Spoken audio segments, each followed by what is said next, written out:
Okay, let's face it, you're running your DPA ads on Facebook completely wrong. So today, we're gonna fix that. To start off with, I'm gonna show you what every entry-level marketer should know, and I'm gonna share my screen and show you step-by-step how to get the best audiences and how to use it for a way to make money on day one so that you can spend with confidence. Then we're gonna move on to what the elite marketers are doing. What are the folks that are kind of gatekeeping, not telling you? And then I'm gonna show you what the greatest Facebook advertisers are doing, the top 100 people in the world. And I know because I trained half of them. We're gonna break down all the things that you didn't even know were possible. This will change everything. Let's go. So first off, let's just establish what a catalog ad is. This is Facebook's way of showing you all of the products that a store is selling. So you might have a hero product, but if you have 10 or 15 or 20 other SKUs, what are those other items? Let's let people see it in a carousel ad. So what we should be doing always is basically starting off with two separate audiences. One of them is gonna be as far down in the funnel as possible so that we can use this as a retargeting effort to secure sales and improve efficiency. And the other thing we're gonna be doing is this at a prospecting level. And we're gonna cover both sides of that. But that being said, let's start with a little bit of a screen share and I can show you the proper bottom of the funnel audience for you to be focusing on and how to find it and how to use it. All right, let's get started. So what we wanna do to start off with is focus on an audience where our number of actions equals roughly 10,000. Now there's a reason for this and it's basically this. We want to get as close to a level of intent that we're actually getting efficiency, and we want an audience large enough that we can actually get enough transactions to leave the learning phase and effectively scale. So how do we figure out what that actually is? Because every business is going to be different. What we do is we go to the events manager in our ad account. And when it opens up, we're gonna see an option for data sources. Now at data sources, when you open it up, it's going to basically look like this. Let's share the screen. All right, so it defaults to 28 days. Now in the example business here, we can see that over the last 28 days, we have 351,000 page view events having occurred. That means not that we've had 351,000 people to the site, but that of all the people that have come to the site, 351,000 pages have been opened and tracked by Facebook. Now of that, 56,000 of those page views happen to be product pages, which is why we fire a view content pixel. Of those, we have 8.1 thousand add to cart events, which basically means roughly 1 out of 7 times that somebody loads a product page, somebody adds to cart. Now remember what I said is we want an audience of roughly 10,000 events so that it is close enough to a level of intent that we can get an efficiency and that it's large enough that we can spend enough to get out of the learning phase and ultimately scale some of our budget. Now look at the example here over the last 28 days inside of this brand, we can see that the add to cart number is not at 10,000 yet, which basically means we cannot use add to cart as our audience trigger event for the catalog ad. However, over the last 28 days, we can see a total audience size of view content of 56,000. Now for what it's worth, we're pretty much only gonna ever look at add to cart and view content. Did they add to cart? Not enough of them, okay? How many people viewed a product page and we're making a decision on whether or not to add to cart? Looking at a product page is a level of intent and interest in the consumer behavior. That is an inflection point that we can use. So let's focus on that. Over the last 28 days, we're over 50,000 people. So that's too long. So what if we were to look at, say, the last 7 days? So when we actually go to the top and make it the last 7 days, what we find here is that is actually 10.3 thousand. That's perfect. What that means is over the last 7 days, there have been 10.3 thousand times that a product page has been loaded. Now, that's probably not 10,000 people. It's probably something closer to 6,000 or 7,000 people. But it's enough individuals that we can spend enough to leave the learning phase. They're close enough on a level of intent. Product page in the last 7 days, they're in the buying behavior right now. And it's large enough that if we get a win, we can scale that budget. So let me show you now how to focus on that audience. And that brings us to the ads manager when building a catalog ad. All right, so let's dive into that. So when we go to make a sales campaign for a catalog ad, we're gonna see an ad set that basically looks like this. This obviously is a brand new one, right? New sales ad set, awesome. Maximize conversions, awesome. Purchase event, awesome. We scroll down here and it's Shopify dynamic Facebook ads product set. Great. This means it's our entire store. Fantastic. All of this is checking out. Now, when we scroll down a little bit more, we're gonna see an audience type option that says find prospective customers, even if they haven't interacted with your business. And we're gonna see a retarget ads to people based on how they've interacted with your products in Facebook. That is what we're gonna choose. So we're gonna pick that. Now, below that, we're gonna see this option of viewer added to cart but not purchased. This is what we want. Now, based on the analysis that we found in the events manager from the data sources section, we've identified that view content over the last 7 days is the audience that we want. So we're gonna say view or added to cart in the last 7 days. So what we're doing here is basically showing this ad to anybody that has viewed a product page within the last week, but has not yet purchased. Because remember, it says, but not yet purchased. It's adding the exclusion of purchase for us. Thank you, Facebook. I appreciate when you make things easy.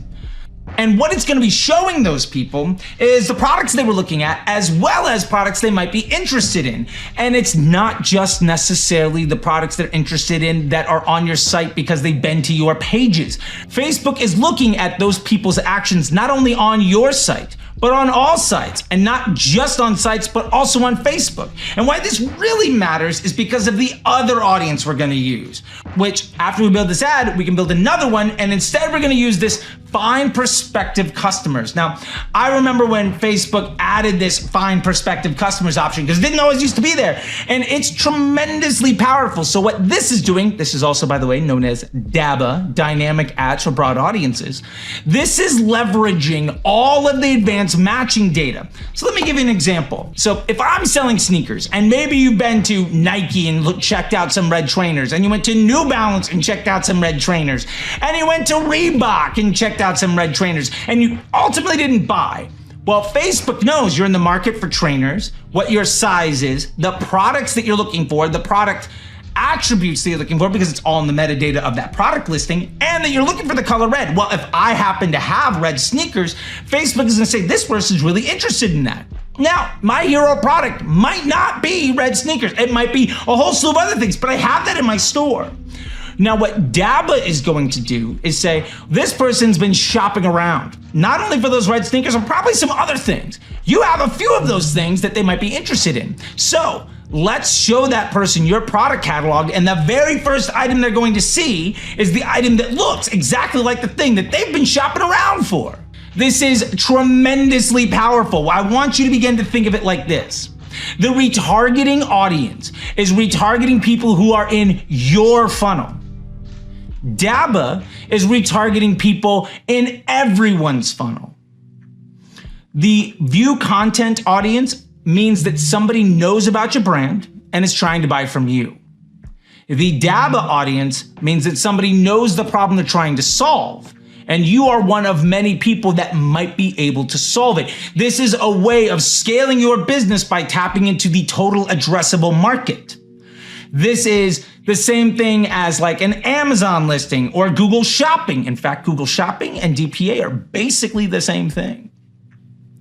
The point here is that DABA will allow you to prospect into the overall Facebook audience based on what people are actually trying to buy, whether or not it's the thing that you're actually trying to sell them. And what's beautiful is that this can bring you in new customers for a below average cost, because you're going to sell them on things that might not be your hero product.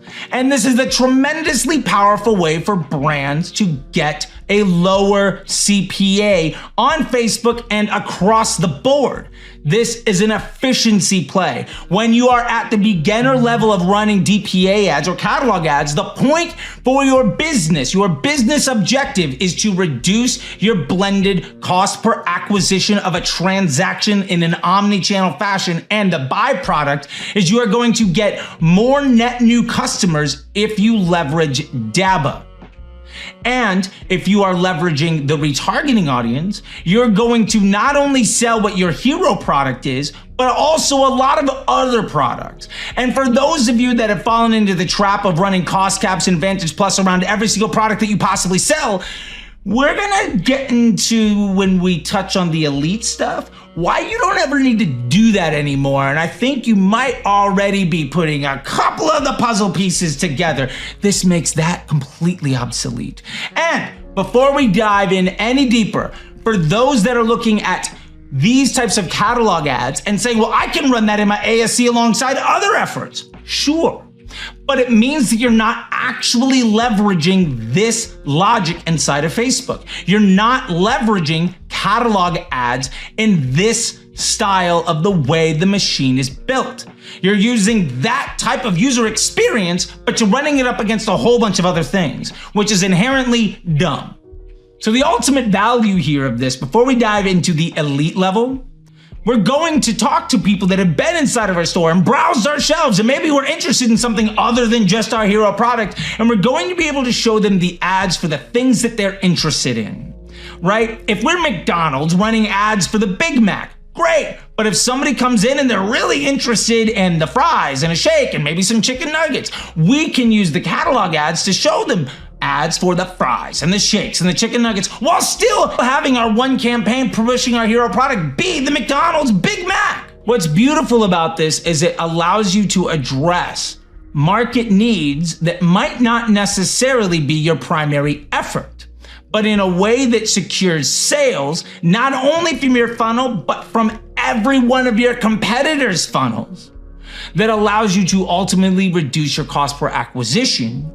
And that means that you don't need to be nearly as efficient in your hero product. And that means you can spend more money. So that is the executional part of the beginning side of using catalog ads. And if you do nothing else today, please set up those two audiences in a single campaign. And yeah, this is when you actually do ABO, because each one of these has a different business objective. Theoretically, you could actually have them just be a single ad set CBO, but that's kind of defeats the whole point. And for those of you asking, what about copy? How do I build the ads? All of that stuff. Generally speaking, the best practice is to put the product name in the headline and put a product description or some overarching brand messaging in the primary text. And I highly suggest that you begin to test whether or not putting the price in that ad is something that you want to do. And the beautiful thing is, when you're running catalog ads, all of this can be pulled in dynamically. And when you're building an ad, you're going to see the option of typing something out or hitting a little plus sign, and it'll grab the data from any field of the catalog, which means these ads are going to change if you change the price or if you change the available colors. And I love this. Full disclosure, I've done big testing at this stuff, and very big brands and very small brands. And generally speaking, it is not uncommon for your dynamic ads for broad audiences, your DABA catalog, to have over half of the budget spent on somebody that abandoned cart with a couple of your competitors within the last week. That person is in the market to buy your product. And based on the metadata of all the websites they've been to, plus all of their search volume, maybe where they've been physically in the world, and everything else, Facebook says, well, they're probably interested in the product that you have to sell. And they haven't bought from your competitors, so let's show them your stuff. Plus all of the other things that you sell that might be vertically integrated with that product, so that somebody gets to ultimately see what a catalog looks like from you. And it's basically the same thing as having sent them a physical copy of your catalog with all of your products, but they get to do it on Instagram and Facebook, and you can get the sale right there. It's a beautiful thing. And if you're not using it, you should. If you have more than like 3 or 4 products, you should be running catalog ads, especially if you have dozens or hundreds of products and variations. If you're not running catalogs there, you should stop right now. set it up, and then come back, and I'm gonna show you how to set this up as an elite marketer. Basically, what are the top like 80% of people doing? If your agency is like high end and like you've got a high level marketers that are really, really good at stuff, and I'm not talking about the folks that run cost caps across everything. We're talking about the actual executional expertise individuals. What are they doing, and why is that cost cap move of just promoting everything at a profit actually a waste of time? Well, let's get into that next. I just want to pop in for one quick second. I know this is super valuable for you, but if you don't mind, go ahead and hit like and subscribe, ring the bell, all of that fun stuff. And if you really enjoy what you're watching here today, don't be afraid to check out this QR code for the Facebook Ads MBA program. This is scratching the surface of just one of many, many, many, many things that we talk about inside the Facebook Ads MBA program. And if you want to invest in yourself, which is the greatest investment you can make, understand this. Nobody that's joined the Facebook Ads MBA program, there's the QR code again, nobody that's joined it and done the work has ever asked for their money back. It's been years. That is a sign of quality, if I've ever heard of one. All right, that being said, let's get back to the video. All right, expert level execution of catalog and DPA ads. What are the top like 80% doing? What are the folks that are better than most of everybody else? What are they taking into account? And what are the 3 things that they know that most of the other folks don't? And what can make you elite on day 1? Let's unpack it, because this is where we really begin to start making a ton of money. So the first thing that we need to understand here is audience logic. Now, we've shown you before how to get to the optimal bottom of funnel audience, which is the 10,000 actions going through the data sources on Facebook back in the beginner section of this video. So what do we do when that works? Well, we can obviously just spend more money. Now, eventually we're gonna get to the point where we just can't spend more money, either because at some point, the more we spend, the results just aren't good enough, or it just actually won't spend any more money because the audience isn't large enough. Well, what we can begin to do here is move up the funnel or further back in time. Now, in the beginning version of this, what we showed was that an audience of 7 days for that example business was roughly around 10,000 events. Let's say though, in this case, it's an audience of add to carts over the last 3 days actually got us to a 10 to 12,000 event. What we can do there is move up the funnel to maybe view content 3 days, or move longer in time for an add to cart. Instead of 3 day, we can move to 7. This will allow us to scale the volume of spend. Now, when we do this, we also know that we're probably gonna see a little bit worse result with that because it's a lower level of intent, or it's longer away from the action that we're targeting. This is 100% to be expected. Now, the other thing, and to be fair, this is something that I see about 50% of elite marketers actually getting wrong, is they're not baking in audience exclusion logic to these actual efforts.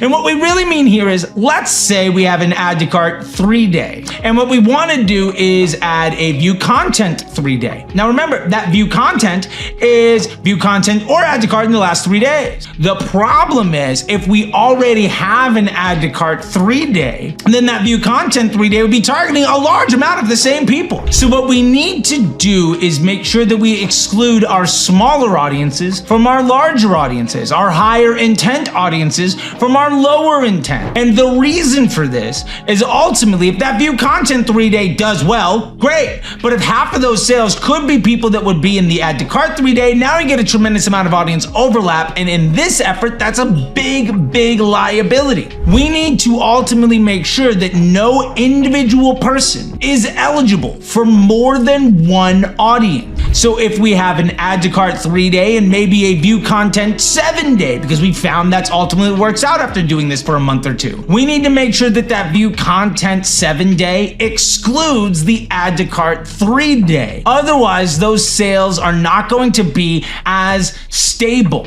And why that's a big issue is because it means that our spend day to day is going to be less effective. And that presents a huge issue. Now, expert level marketers will also try to expand those audiences. Like I said, maybe you go from an add to cart 3 day to an add to cart 7. And maybe that add to cart 7 is great, but it loses some efficiency at a certain level of spend. You can begin to test, what if I remove the add to cart 3 day audience and exclusion? Does that add to cart cart 7-day work? Basically, yes, it will be less efficient, but if it's more efficient than we have as our target CPA, and it's helping us reduce our average cost around the entire business, maybe getting 2 to 3 times as much spend at 5 or 10% worse result is far better for our business, because we're ultimately driving a higher volume of actions at a slightly lower margin, but that allows us to make a higher volume of profit. That is the audience logic that an expert level marketer gets, and to be fair, half of them get that wrong. Now, the second thing that we're going to talk about here is frequency optimization. What expert level marketers know is that it's not just spend as much as possible against this audience so the CPA is bad. What you're going to find over time is that ultimately each one of these audiences has an optimal daily frequency. Generally speaking, bottom funnel audiences, those add to cart 3-day audiences and add to cart 1-day audiences, if you're running big businesses, whatever that looks like, your lower in the funnel audience is going to have a higher optimal daily frequency than your mid funnel audience. Your add to cart 3-day might have a daily optimal frequency of about 2.5, meaning once you get over 2.5, maybe get to 3, you notice that your CPMs rise far too much, and ultimately your CPA goes beyond the allowable cost. And for your view content 7-day in the example, you might find that once you pass like 1.5 or 2, you see the same problem. Yes, you can spend more money, but now the efficiency isn't good enough anymore. When we hit these frequency levels, that's a great way for us to know maybe it's time to expand our audience. And it is not uncommon to have several different audiences here. And over time, you'll expand and you'll contract. It will accordion. You're gonna have 2 or 3, and then maybe 1 or 2, and then maybe 4 or 5. You're gonna be testing, what does it look like when I try to scale this? And when you try to scale your spend and that optimal frequency gets a little too high, that means it's time to move up the funnel or in longer periods of time.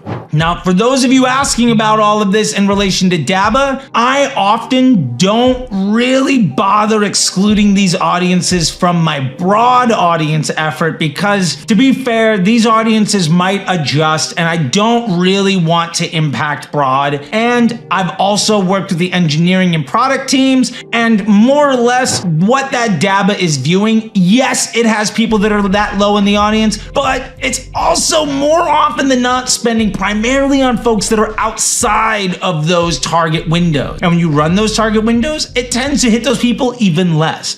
The audience overlap forces more or less an implied exclusion, and we see this happen at scale over and over and over again. And this becomes really, really important, especially as we begin to expand. At some point, you might find that your DABA is just so strong, you might not need a mid or bottom funnel. And one audience we haven't talked about yet when you find this happening is your retention audience. This is a great time to start hitting your existing buyers with these types of ads. And it will focus these ads on those existing buyers that have shown some signal of being interested in buying again. Now, maybe they bought from you 2 weeks ago or 2 months ago, but they've also been looking around some of the other products you have in your store, or they've been to some of your competitors that sell some of the same types of things that you do. Well, now we're gonna be focusing on those people with a specific audience meant to scale against them. Where this is tremendous is that it can dramatically improve LTV and generally has a pretty low CPA, which is phenomenal for our PSM. This also means, though, that our overall new customer ratio for the ad spend on Facebook will go down, because more of our money is being spent against people who categorically are not new customers. So generally, this can have the immediate impact of raising CAC.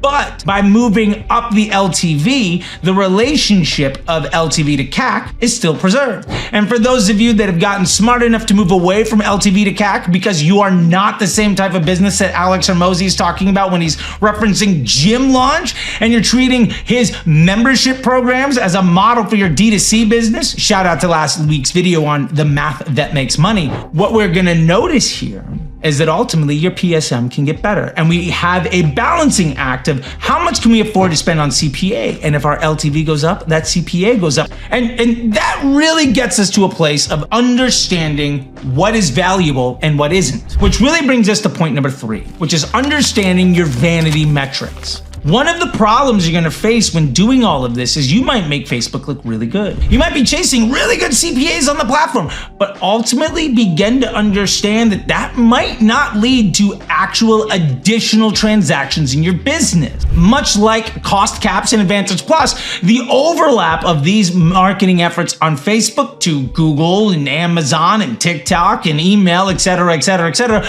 might be getting larger and larger. In fact, the more retargeting you do, the more that overlap will grow. Now, that's not necessarily a bad thing, but eventually you're gonna notice that you're spending more and more money on these audiences and your Facebook looks better and better, but your actual omni-channel blended CPA starts to go up. And this is where we can begin to separate the vanity metrics of just platform attribution against the blended omni-channel impact on the business. This is what separates a performance marketer from a growth marketer. And this is where those folks that run cost caps for every single product in the store run up against the inevitable logic wall of, yes, but I actually want to make more money. And what we love about this is that when we begin to leverage a lot of these things, we're going to also see that some of our hero products are better at accomplishing our business objectives of customer acquisition. And we might not need to necessarily promote all of them because, oh, by the way, the DPA ads are doing them too. And what we're gonna be able to do is start to remove some of the items that we're promoting with all of those advantage shopping and all of those cost caps, because DPA is selling those products better. And ultimately, we understand that Facebook is not about selling through every single product that we have. Facebook is about investing in future cash flow at a profit and having a hero product that ultimately attracts a certain type of customer that's interested in the business, and then letting the catalog ads sell to everybody that's interested in everything other than that hero offer is a tremendously more efficient way of generating a higher volume of profit across the business. Your Facebook ROAS could look great. Your Facebook CPA could go really low, but that doesn't mean you're actually making any more money. In fact, you will begin to optimize your ad account when you're not taking account of this stuff to the point where your business struggles to stay in business. Now, what I love about this, especially if you're running, for instance, a clothing business or a brand that's got a great acquisition offer and then a bunch of other SKUs. Maybe you've been paying attention to Sharma talking about CAC products and LTV products and a bunch of other really, really elite level marketers. This is some of the tools that they're talking about. Eventually, you're going to find over and over and over again, and I've done this for over half a decade for dozens, maybe hundreds of brands. And ultimately, we end up at one simple truth. There is a product that we can promote that attracts the best type of attention to get people into our store. And then there are ways of selling them the things that aren't necessarily that product if that offer isn't what they're interested in. And at scale, we see this happen all the time. Remember, we've mentioned before in other videos, and even earlier in this one, McDonald's promotes the hell out of the Big Mac, but it is not their biggest selling product. Nike promotes the hell out of the Jordans, but by no means is the amount of revenue the Jordans bring Nike nearly as much as the advertising budget to promote the Nike Jordan versus all of the rest of the products. Some products are gonna be better at attracting the right type of attention to bring a valuable customer into your store. However, what they buy might not be that offer. What separates an elite level performance marketer from somebody who can actually grow your business, because at some point you are going to reach that inflection point of those performance marketers are not helping you grow anymore, is the understanding of these CAC products to these LTV products. And ultimately, there is going to be inevitably one or two offers at the front end of your business that are exceptionally better than everything else at getting a customer who's interested in what you have to sell to walk into the door. Something will attract the right type of attention. Something else might get you a profit. But if the DPA ads can get that same profit or even more, and you don't need to be running 1,000 things to keep Facebook dumb, but instead you're running the one that is the best for your business, and Facebook gets smarter. If instead of basically living and dying by the standard CPM fluctuations that we see every year, with September to early February crushing, and then after that, basically everybody who's not running their business in the proper way claims that Facebook is broken and plays the victim card, now you can actually leverage it so that you are weaponizing the tools and the way that the software team designed the products to work. This is not a subjective view, this is an objective truth. Your application of that information changes for every business. But ultimately, what we need to understand here is that catalog ads allow us to more heavily focus on the hero product. And one of my favorite facts about this is, it means your hero product doesn't have to be run at first order profitability. Why? Because your catalog ads can get people for a lower cost. Now, if your catalog ads, for instance, happen to run at, say, 40% of your spend and do so at, say, a 2.5 or 3x profit, you don't need to actually make money on day one with your hero offer, because it's not the only thing that you're running. We're no longer defining success as the myopic definition by each individual offer. We are now running a business instead of being a salesperson. We are working with finance department and business fundamentals instead of our ego. We are scaling a brand instead of worrying about performance being how we define our self-worth. This is what really begins to separate the performance marketers from the growth marketers, the elite folks from the beginner folks with some skills. And what the disruptor brands know is what we're going to talk about next. And to be fair, this is the stuff that will fundamentally change everything. All right, so let's get into disruptor level. And now by this, I'm not just saying disruptor school. I'm talking about the disruptor group at Facebook. I'm talking about the elite of the elite brands and marketers. What are the top 100 advertisers on Facebook doing that basically nobody else is? And well, as somebody that's teaching half of those people what to do and know that none of them are actually sharing anything that they're doing, let me tell you, because this is the kind of thing that'll fundamentally change your future forever. So let's dive into it, because I do this on everything. All right, the first thing we're going to talk about here, some folks know, some folks don't. It's customizing your catalogs. Now, I've seen a lot of brands say, well, we've got catalogs for this project and for this project, and we've set it up for this thing, and that's fine. Those types of catalogs by individual marketing efforts totally make sense. What I'm talking about is dynamic custom catalogs. Now, in your product feed, you're gonna see a couple things called custom labels 0, 1, 2, 3, 4, and 5. Now, most people don't use this at all. Some folks have an in-stock versus out-of-stock, and fantastic. But what if I told you that based on your business objective, you can make a small change in your Shopify store when needed, and it can fundamentally change everything in your catalog. And you never had to actually change your ads, so you never actually had to start over. You could maintain the machine learning on that ad in perpetuity. Because the other thing is, if you change the product catalog, you have to make a new ad, and you can't edit any existing catalog, so you have to start over every single time. Well, we can begin to use these custom labels. Now, for instance, a brand that has been great, I love them, they're on Shark Tank back in the day with Barbara Corcoran. Their name is Grace and Lace. Now, they have new products being dropped all the time, and they have some products that are seasonal because it's a clothing business. Would you be willing to pay the same amount of money for a product that's on, say, a new drop that's heavily promoted by email and social media as you would to make a sale for a product that's been sitting on your shelf for 3 months? Probably not.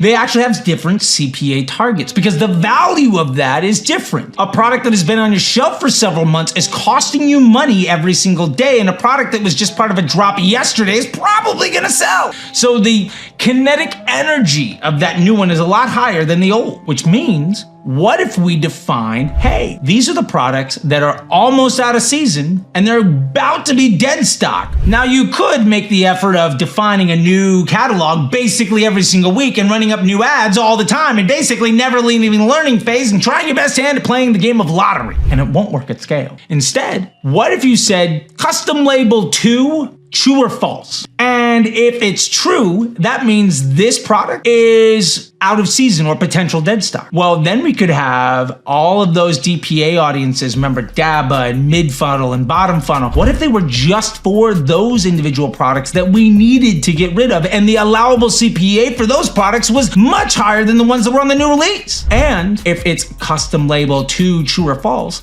that means every single week you could just adjust the product listing at the catalog level inside your Shopify store, and it would dynamically change the products that are shown in the catalog ad, however the catalog ad itself, and maintain all the data, so you won't actually have to start over anymore. This means that you have a dynamic catalog. Remember, it's dynamic product ads. It's not just dynamic and then it shows you different products. It's also dynamic because you can change what's in it. These are completely customizable and can be done programmatically. Let's say also for that brand, we want to say, well, this is a brand new release. Let's show this to all the people. However, we're not willing to pay nearly as much for a new release product because odds are it's going to sell through somewhere. So the allowable CPA for that is less. Maybe that means custom label 1 is true. Awesome. Now we can have different business objectives with different CPAs to move different parts of our inventory. Remember when you were running all those cost caps for all those different products? What if they were all just dynamic catalogs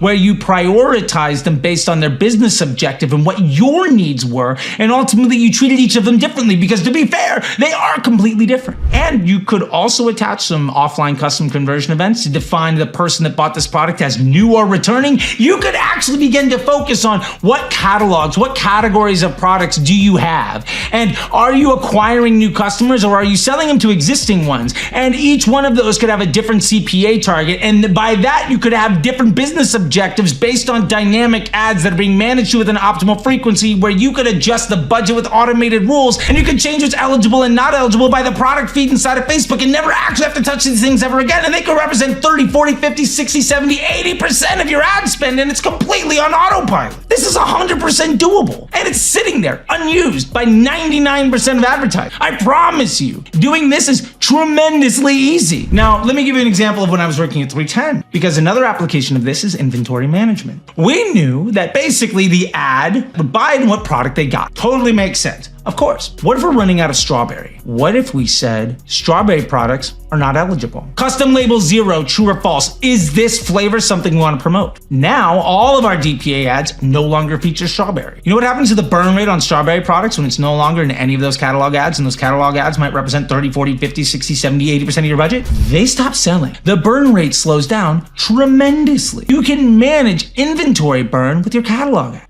Now, the other thing is you can begin to stack some of these things. You can begin to say in stock, out of stock, it's a new release, it's an old thing, it's a flavor that people like, it's a thing that's gonna be in an email this weekend, so don't promote it. Like, you can get really laser focused in all of this effort. Now, the last example of this I wanna share, it was a pet care business that has been part of the Facebook Ads MBA program for a couple of years out of the UAE. And what if your product catalog was by type of animal? We have completely different customer profile. Well, one catalog could be dogs, and one could be cats, and another could be fish, and another could be lizards, and we could go on and on and on. But what that really means is, as you begin to promote different things on email, or as you begin to shift what's on the hero offer for the page, or as you begin to see consumer changes in behavior, you can actually push different products. That becomes tremendously helpful.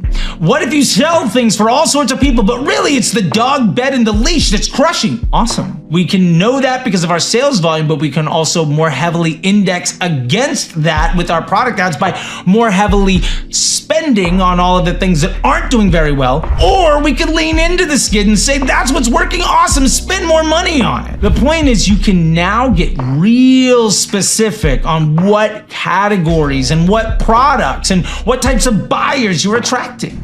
And if you notice that you're starting to get more competition from some other places in your business, and you have a couple dozen or a couple hundred SKUs, do you lean into that, or do you steer away from it? Do you decide to say, I'm going to pay extra to protect my market share, or are you going to say, you know what, I'm not going to win this fight, so I'm going to move on and play everything else? Well, based on your efficiencies and your cash flow and the way you're running your business, the answer to that might be different at different times of the year.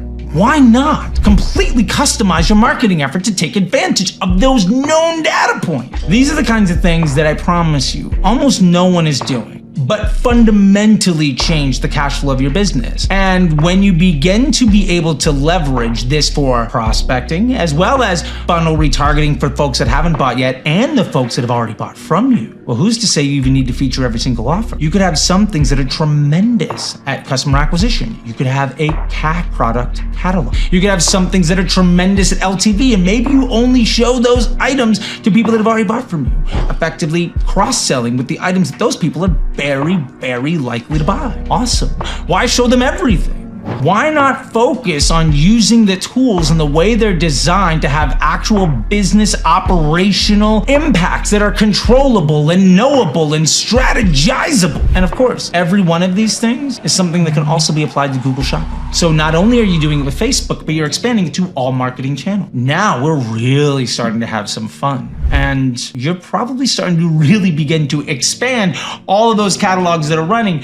And at this point, you're gonna probably find some spots where, yeah, I do this job well, but it impacts this other one, and you're gonna have to balance all of that stuff. But that's a tremendously great problem to have to solve for. Now, there's one other thing that we didn't talk about yet, and this one I saved for last because I think it's my favorite. And I've legitimately never seen anybody do this where I didn't tell them to do it. And with that being said, let me tell you so that now everyone can do it, because it's easy, actually helps your business intelligence. So what if we actually just do this on a micro budget to understand what our customers want? Let me expand on this. You might be running customer surveys, post-transactional surveys. Hey, thanks for buying from us. How do we get your attention? The problem is this. Let's say you're astronomically successful at getting that consumer survey and 50% of people answer it. And let's say you're on average a D2C business doing a 2% conversion rate. That means 1 out of 100 people that come to your store tell you why they got there and what was really appealing to them. And odds are the vast majority of those people bought the thing you were promoting, and that's why they bought it. What if instead of just focusing on the self-fulfilling prophecy and efficiency optimizations of post-transactional surveys, you started to poll your audience and understand what the people that didn't buy from you were interested in? Did you know that you could run your product catalog for, say, $5 a day to everybody that abandoned cart in the last week? And instead of trying to make sales, just go to the breakdown section of your catalog ads. Let me show you what that looks like. You can go to breakdown and delivery, and then here you can go to product ID, and then it's gonna open way up a whole bunch of stuff you might not have seen before. And let me show you what that looks like. It'll begin to look like this. You're gonna get a breakdown of every single product ID, every single SKU in the business. And you're gonna get spend levels. And if you use custom conversion events, you're gonna know, well, did they buy or not buy? And of course, these are people that added to cart but didn't purchase yet. So why is this important information? Well, let me tell you. What if you knew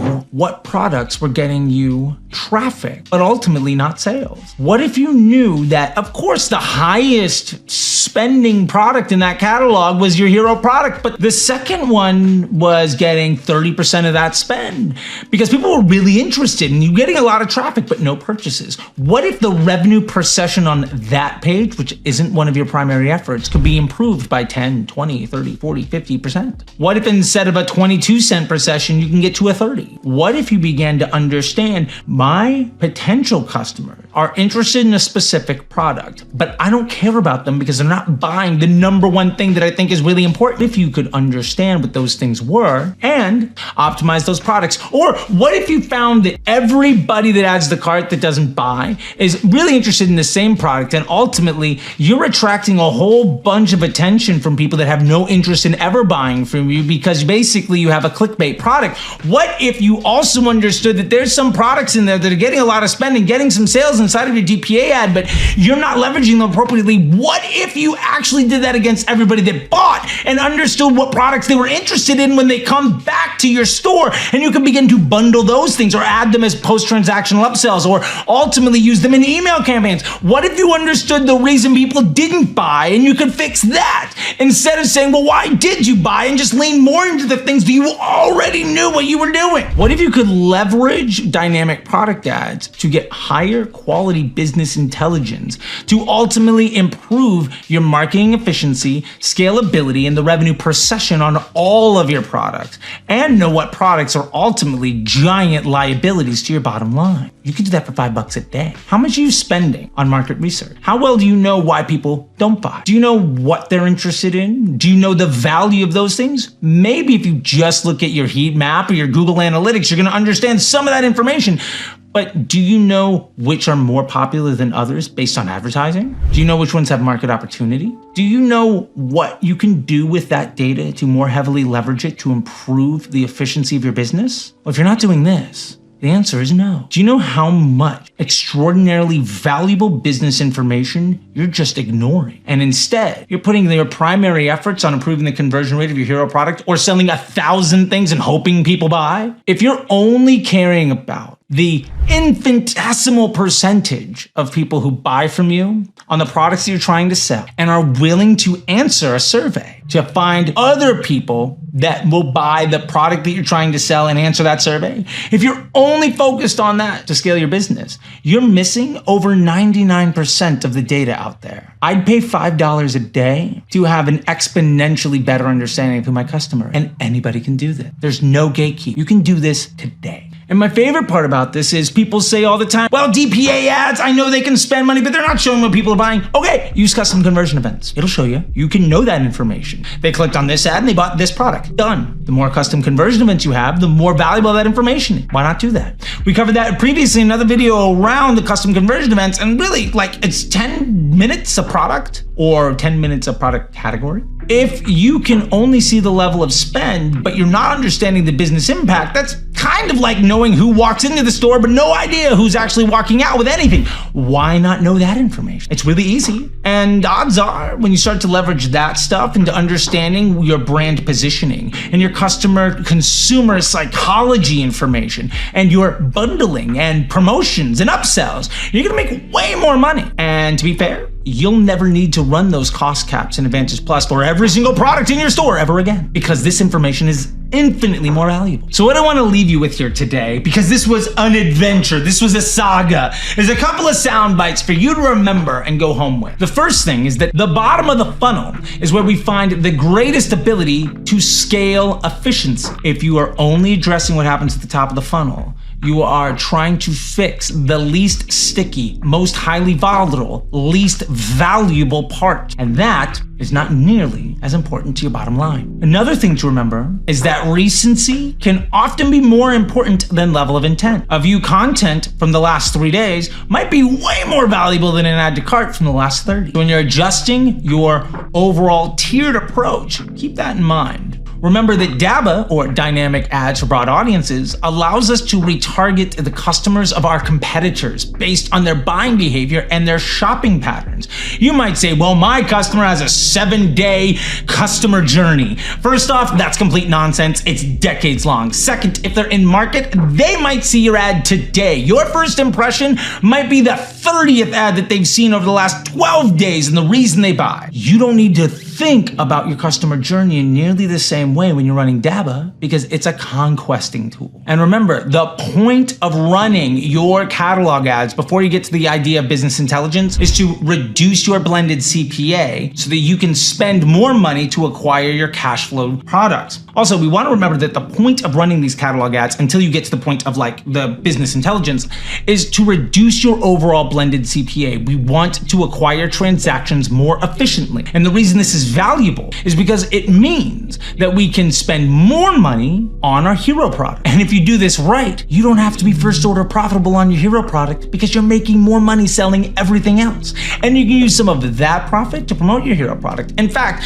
the best use cases of this that I've seen, the profit volume from your catalog and Google Shopping ads actually pays for all of your ad costs to your hero product. And all of the revenue from your hero product is pure profit. Oh, I only made a 0.5 ROAS. That's free money because you already supplemented the ad spend. And if you do it really well, You can also supplement your overhead and your cost of goods and all of your operational costs. Now your hero product is just pure profit. I know plenty of brands doing this, and you can too. Another thing that's really important is to remember that nobody should be eligible for more than one audience. That is key. The last thing I want to leave you with is this. You can do this. It's easy. Repeat watch this thing. Ask questions in the comments section if you have them. And with that being said, I'm gonna go enjoy some life. The next time I see you, I won't be in this environment. I'm gonna be in the new place. So once again, thank you so much. Don't forget to like and subscribe. There's the QR code for the Facebook Ads MBA program. And until next time, I'll see you on the internet. Bye.